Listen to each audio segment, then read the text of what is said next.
दशांश चिन्हांची ओळख. Introduction to decimals. या भागात आपण दशांश चिन्ह 6 म्हणजे काय हे शिकणार आहोत.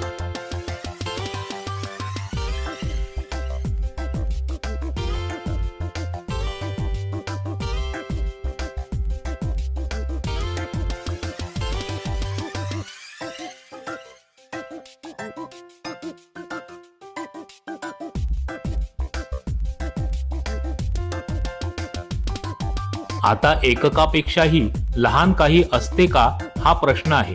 चला बघूया.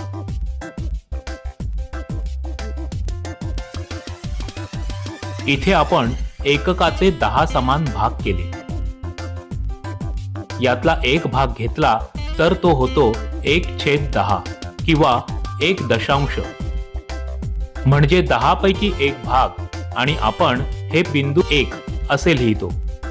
1 दशांश म्हणजे या बिंदू 1 ला दशांश 1 असं म्हणतात. अशाच पद्धतीने आपण एका एककातील 10 समान भागांपैकी 2 भाग घेतले तर ते होतील 2 दशांश. आपण ते बिंदू 2 असे लिहू आणि त्याला दशांश चिन्ह 2 असे म्हणू.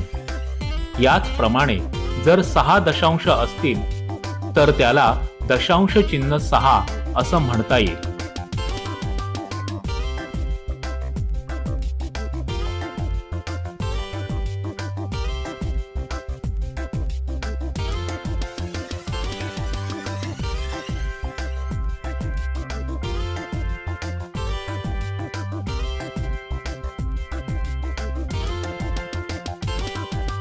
आपण जर एका एककात 1 दशांश मिळवला तर आपल्याला मिळेल 1 बिंदू 1, म्हणजे 1 दशांश चिन्ह 1. आणि जर 2 एककात 3 दशांश मिळवले तर आपल्याला मिळतील 2 दशांश चिन्ह 3. सरावासाठी प्रश्न.